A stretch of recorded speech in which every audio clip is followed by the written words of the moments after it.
Nasrallah की मौत के बाद लेबनान से लेकर ईरान तक में मातम छाया। बेरूत में एक बंकर में जमा हुए थे। मीटिंग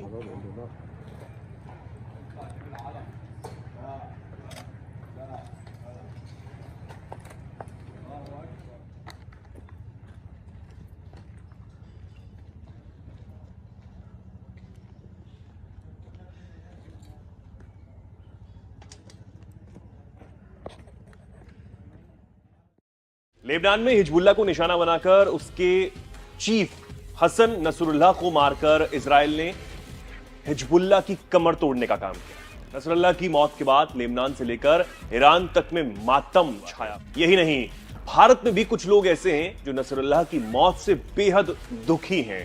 उधर हिजबुल्लाह ने अपने नए प्रमुख का ऐलान भी कर दिया है। हाशिम सफीउद्दीन अब उसकी जगह लेंगे। सफीउद्दीन की गिनती नसरुल्लाह और नईम कासिम के साथ हिजबुल्लाह के टॉप 3 कमांडरों में होती थी। सफीउद्दीन को साल 2017 में संयुक्त राज्य अमेरिका ने आतंकवादी भी घोषित किया था।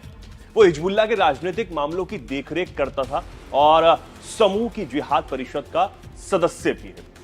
लेकिन यह जानना भी बेहद दिलचस्प है कि इजराइल ने इस पूरे ऑपरेशन को आखिर कैसे अंजाम दिया। इजराइल को कैसे पता चला कि नसरुल्लाह कहां छिपा था।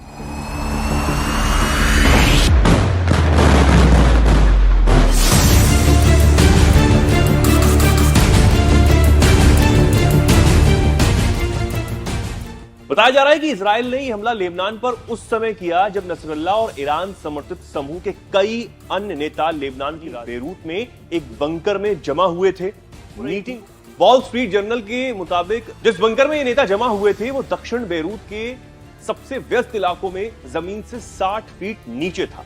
रिपोर्ट के मुताबिक नसरुल्लाह सहित यहां सभी नेता इजराइल के खिलाफ कार्रवाई की प्लानिंग बना रहे थे। बीते कुछ सालों में ऐसा पहली बार हुआ जब किसी शहर के प्रमुख केंद्र पर इस तरह की बमबारी की गई हो। यहां हमला करने के लिए इजराइल ने लगभग 80 टन बमों का इस्तेमाल किया, जिससे यह पूरा क्षेत्र तबाह हो चुका है। इस हमले के बाद इजराइल रक्षा बल यानी आईडीएफ के जनरल स्टाफ के प्रमुख हर्जी हलेवी ने कहा, हमने सटीक हमला किया जिसमें हिजबुल्लाह के नेता हसन नसरुल्लाह को मार गिराया गया है।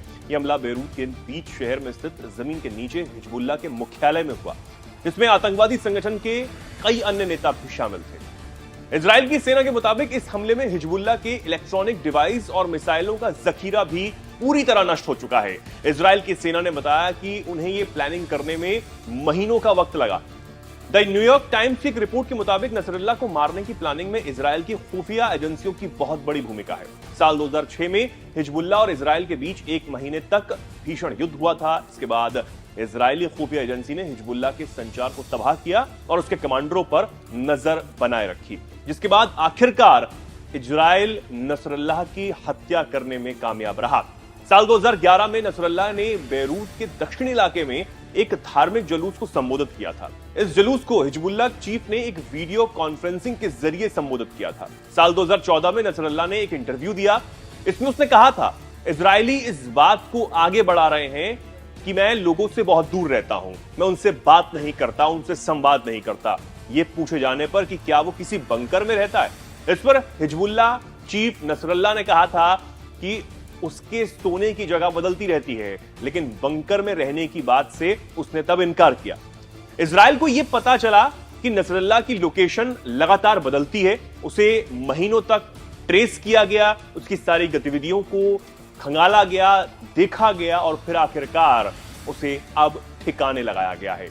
सिर्फ हिजबुल्लाह चीफ ही नहीं, इजराइल के दावे के मुताबिक अब तक हिजबुल्लाह के 10 कमांडर मार गिराए गए हैं और अभी भी लेबनान पर इजराइल के हमले रुके नहीं हैं। ताबड़तोड़ हमले अभी भी इजराइल की तरफ से लेबनान में हिजबुल्लाह के ठिकानों पर जारी हैं।